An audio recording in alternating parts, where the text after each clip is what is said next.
Aqui é a neurociência da vida real. Fica comigo, vai ser muito interessante. Olá, eu sou o Elmir Chaya, trabalho com neurociência comportamental e estou aqui novamente no podcast para trazer para você um tema muito especial. Você não perdeu o seu foco. Talvez o seu cérebro esteja apenas tentando se proteger. Essa frase pode parecer estranha no começo, porque a gente aprendeu a tratar falta de foco como defeito de caráter. A pessoa não consegue terminar uma tarefa e já pensa: eu sou indisciplinado, eu sou desorganizado, eu começo tudo e não termino nada. Eu não tenho constância, eu preciso ter mais força de vontade. Mas por que a pergunta certa talvez não seja por que eu sou tão fraco? Talvez a pergunta não seja essa também. Porque o meu cérebro está evitando permanecer aqui. Será que é essa? Eu sou Elmir Chaya e este é o Neurociência para a Vida Real. Aqui é a neurociência da vida real. Fica comigo, vai ser muito interessante. Um podcast para falar de comportamento humano, saúde mental, foco, autorregulação, liderança e desenvolvimento com ciência, simplicidade e aplicação prática. Senão, não tem graça. No primeiro episódio, eu trouxe uma ideia central. O seu cérebro não foi feito para viver assim. Hoje, eu quero dar um passo além. Quero falar sobre uma das maiores dores da vida moderna. A sensação de que a mente não para em lugar nenhum. Você abre o computador para trabalhar tranquilo, mas antes de começar, chega uma mensagem. Bendita notificação. Você responde. Aí aparece outra notificação. Você olha. Depois lembra de uma pendência. Abre outra aba. Checa o e-mail. Volta para o documento. Lê 2 linhas. Pega o celular. Se sente culpado. Tenta recomeçar de novo. E quando percebe, passou 1 hora, talvez mais. Você ficou ocupado, mas não ficou presente. Você fez muitas coisas, mas não avançou naquilo que mais importava. E talvez isso aconteça com mais gente do que parece. A grande questão é que o foco não é apenas uma decisão. Foco é um estado. E esse estado depende de condições internas, biológicas mesmo, e externas. O teu ambiente importa.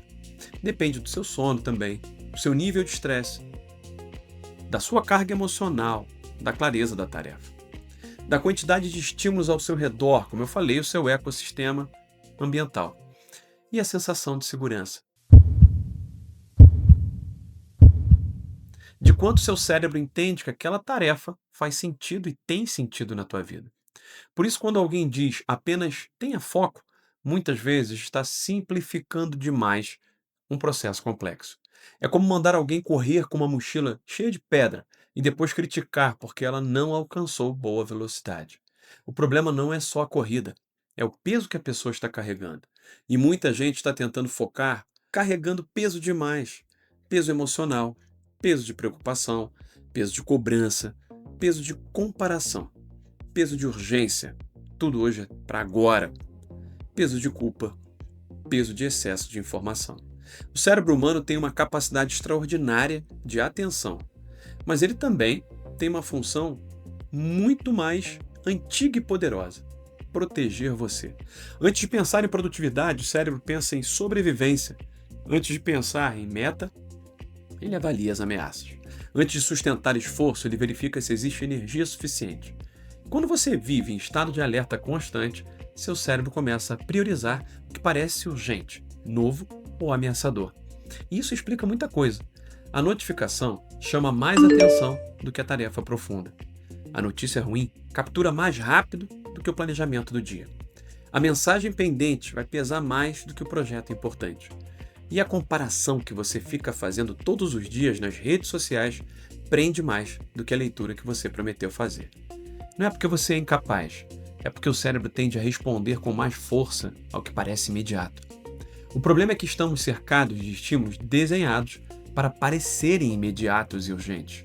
Tudo pisca, tudo vibra, tudo está chamando a tua atenção o tempo todo, tudo está pedindo resposta.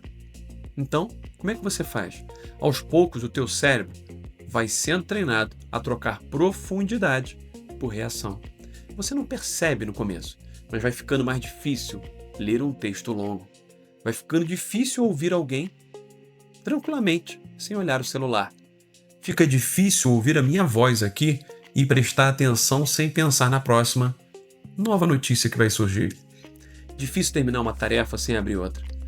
Difícil ficar em silêncio e até descansar sem culpa. E pode ser difícil estar até onde você está agora, nesse momento. É aqui que mora um ponto importante. A distração nem sempre é preguiça. Muitas vezes, a distração é uma fuga. Fuga de uma tarefa confusa, fuga de uma decisão difícil, fuga de uma emoção desconfortável, uma cobrança interna ou uma sensação de incapacidade. E até o medo de não dar conta daquela situação, daquela tarefa. O cérebro percebe desconforto e procura alívio rápido. E hoje, o alívio rápido cabe na palma da sua mão.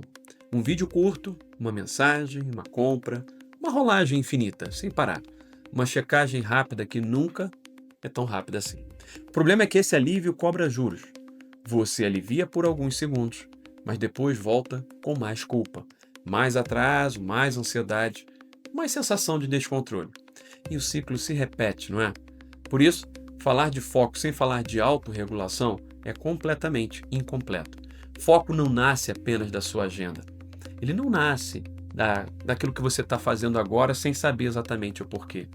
Ele vai nascer de um sistema nervoso com menos ruído. Quando uma pessoa está exausta, ansiosa, pressionada ou emocionalmente sobrecarregada, pedir foco pode virar mais uma cobrança. E cobrança sem regulação vai aumentar a ameaça. A pessoa vai tentar se concentrar, não vai conseguir. Ela vai se culpar, ela fica mais tensa. E quanto mais tensa, menos disponível para aquela tarefa. É um ciclo. Por isso, você não precisa talvez começar tentando fazer mais. Começa tentando reduzir o excesso que está sequestrando a tua atenção. A vida moderna transformou o cérebro em uma central de atendimento.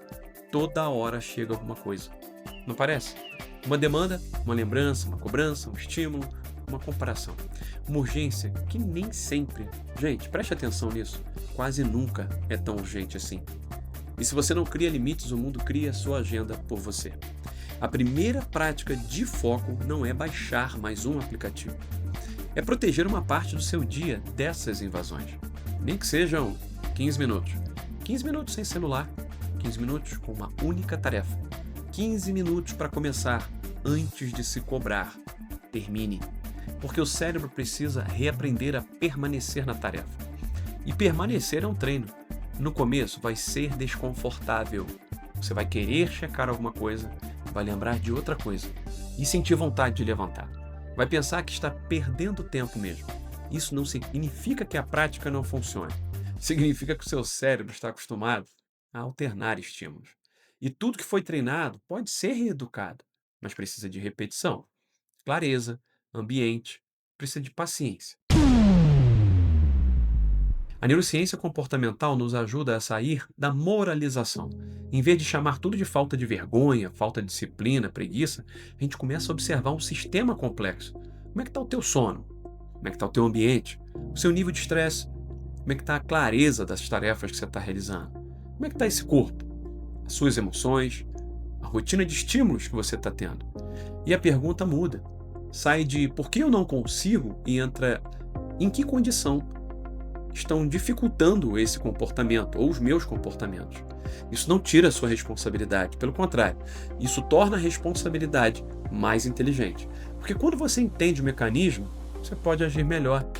Se o problema é falta de clareza, você quebra a tarefa. Se o problema é excesso de estímulos, você tem que reduzir as interrupções. Desliga as notificações. Se o problema é cansaço, você ajusta a energia antes de exigir uma performance. Se o problema é o medo de errar, começa por um rascunho ruim, assim mesmo. Escreva. Se o problema é ansiedade, regula o teu corpo, respira mais. Antes de tentar resolver tudo na cabeça. Essa é uma ideia simples e poderosa. Muitas vezes o cérebro não precisa de mais pressão. Ele precisa de uma porta de entrada menor. Em vez de dizer eu vou organizar minha vida inteira, diz o seguinte: vou organizar essa mesa por 5 minutos. Deixa tudo organizado. Em vez de dizer eu vou escrever o projeto completo, diz assim: eu vou escrever pelo menos o primeiro parágrafo. Em vez de dizer eu vou mudar a minha rotina, diz eu vou proteger os primeiros 15 minutos da minha manhã. eu vou respirar, eu vou fazer uma caminhada. O cérebro costuma resistir menos quando a ameaça diminui. Tarefas muito grandes assustam. Tarefas pequenas convidam. E convite funciona melhor do que violência interna. Muita gente tenta mudar se atacando. Agora vai. Chega. Eu tenho que dar conta. Aquele entusiasmo, né? Eu não posso falhar. Dessa vez eu vou na marra. E começa a querer bater no cérebro. Às vezes até começa, mas não vai sustentar. Porque comportamento construído do medo costuma depender de tensão. E tensão cansa, gente. Mudança real precisa de energia e não só cobrança. Precisa de estrutura, de sentido. Precisa de repetição possível. É por isso que eu gosto da expressão vida real. Porque na vida real você tem filho, trabalho, boleto, imprevisto, cansaço, histórico emocional, sente dor. Você não é o super-homem nem a super-mulher. Ambiente, família, celular, pressão e dias ruins. Na vida real, foco não é uma foto bonita de mesa limpa com café e um planner sobre a mesa. Foco é conseguir pelo menos voltar. Voltar depois de se distrair, depois de errar, depois de um dia ruim. E voltar sem transformar cada falha numa identidade sua. Você se distraiu. Isso não significa que você é uma pessoa sem foco totalmente. Significa que você se distraiu ou procrastinou mesmo. Isso não significa que você é incapaz. Significa que algo naquela tarefa, naquele momento ou naquele estado interno ficou difícil de atravessar. A forma como você interpreta o comportamento muda o próximo passo. Quando você transforma uma falha em identidade, você desiste mais rápido. E aí, diferente, quando você transforma uma falha em informação, você aprende. Aprendizado. Então hoje eu quero deixar uma prática simples aqui. Escolha uma tarefa importante que você vem adiando há muito tempo. Não escolha 10, escolha uma. Agora responde mentalmente. Essa tarefa está bem clara na tua cabeça? Ela está pequena o suficiente para você poder começar? Existe algum medo ligado a ela? O ambiente que você vai fazer ela está ajudando ou está atrapalhando? Meu corpo tem energia mínima para que eu comece isso? Depois disso, faça um acordo com você. 15 minutos. Só 15. Sem celular, sem trocar de aba, sem buscar perfeição e nem pular de tarefa. Durante 15 minutos você só precisa estar ali. Não precisa resolver a vida. Não precisa terminar tudo. Precisa apenas treinar o seu cérebro e ficar. Esse é o início. Porque foco não volta com discurso. Ele vai voltar com a prática. E prática precisa ser possível. Talvez o seu cérebro não esteja quebrado. Já falei isso várias vezes aqui. Talvez ele esteja cansado de ser invadido por tanta coisa. Está saturado de tanto estímulo. Está tentando fugir de tarefas grandes demais. Ambientes confusos demais. E cobranças duras demais. Ele precisa de menos guerra e mais direção. O mundo vai continuar tentando capturar sua atenção. E a pergunta que fica é: você vai continuar entregando a sua mente para qualquer estímulo que aparecer? Ou vai começar a proteger pequenos espaços de presença? Eu sou Elmir Chá. Este foi mais um episódio da Neurociência para a Vida Real. Se este conteúdo fez sentido, assine esse podcast, compartilha com alguém que vive dizendo: eu não consigo focar. E depois, diz aí para mim, o que mais tem roubado a sua atenção hoje? Excesso de estímulos, cansaço ou falta de clareza? Fica com a gente. Aqui é a Neurociência da Vida Real. Fica comigo, vai ser muito interessante.